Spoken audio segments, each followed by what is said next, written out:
That was a very proud and happy moment in our Spelling Goldberg lives.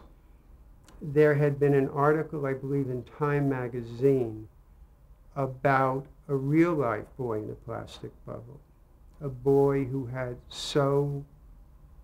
really no immune system, so to just step out into the world, he would probably contract some disease immediately and die.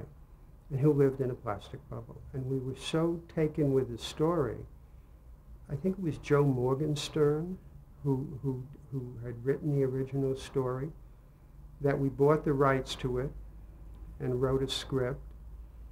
And then we talked about who would play the boy in the plastic bubble. Someone who had to be so empathetic, who had such a wonderful way of connecting with the audience, and yet not be sad.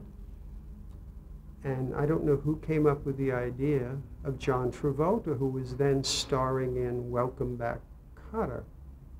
What was his name? Vinnie Barbarino, exactly.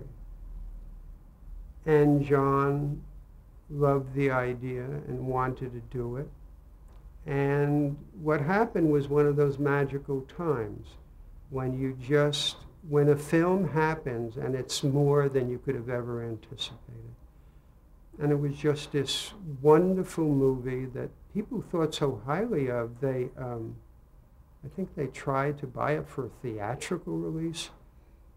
I'm not sure if Warner's ever did, but they wanted to, and it was odd that after people saw it on television, why would they pay to see it? But it was just one of those great moments because it got huge ratings, great critical reaction, and yet you really felt good about it. And at the end of the movie, when John stepped out of the bubble, as if to say, if I live for 5 minutes, I want to live. It was great. It was just one of those magical moments. He also wrote me a note then that said, I'll never forget you for giving me this opportunity. If you ever want me to do anything for you, I'm there. John became this giant star, and I went over to him at a party, and I showed him the note, and I said, so I want you to do this feature for nothing. And John went, I was kidding. And then he laughed, and we hugged, and we're still very good friends. But I remember that moment. It was great. You could tell. No one had ever seen him do anything other than that character. But he just had it, you know. You cared so much about him. Diana Hyland was in the movie. I think she played either his mother or his teacher.